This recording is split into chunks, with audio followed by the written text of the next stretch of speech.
العنب من أشهى أنواع الفواكه للمرأة الحامل، وهو غني بالسكريات وبعض الفيتامينات مثل فيتامين أ وفيتامين ب وفيتامين سي والمعادن والحديد والكالسيوم والمغنيسيوم والتي يحتاج إليها الجسم. كما له العديد من الفوائد للمرأة الحامل، حيث أن العنب يقلل من تورم اليدين والقدمين أثناء الحمل، كما يقوم بضبط مستوى ضغط الدم ويساعد على التخلص من الحموضة.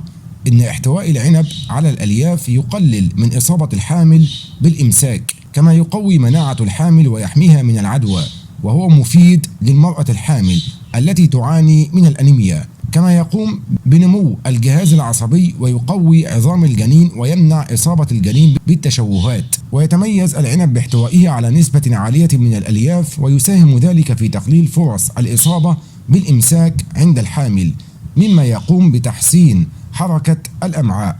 إن العنب يحتوي على الكثير من الفيتامينات والمعادن ومضادات الأكسدة التي تعزز من قدرة الجسم على مكافحة العدوى والفيروسات.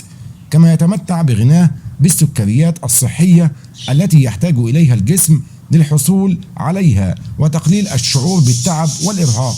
إن تناول العنب يحمي الحامل من ارتفاع ضغط الدم نظرا لاحتوائه على البوتاسيوم الذي يساعد في تنشيط الدورة الدموية وتنظيم ضربات القلب والحفاظ على توازن السوائل والأملاح في الجسم.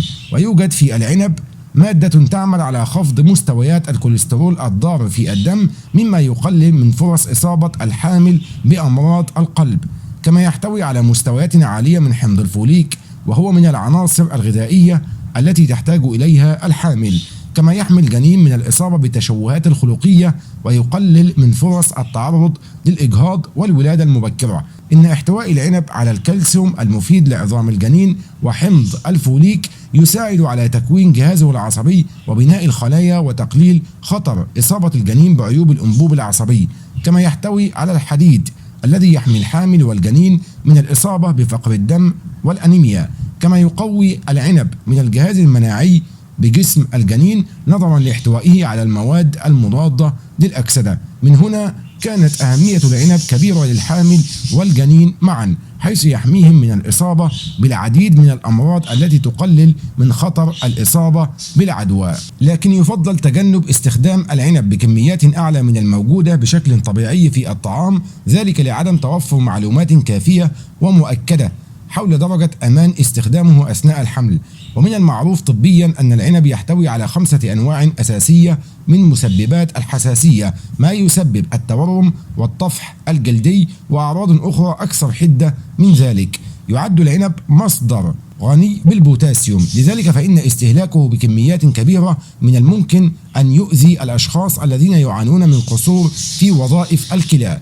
إن تناول العنب من الممكن أن يؤدي إلى زيادة خطر الإصابة بالنزيف عند الأشخاص الذين يعانون من الاضطرابات النزفية، ذلك لأنه يبطئ من عملية تخثر الدم. كما يمنع تناول العنب للمرأة الحامل في الشهر التاسع مع بعض الأدوية الخاصة بتخثر الدم أو المسكنات خوفا من تفاعلها مع العنب.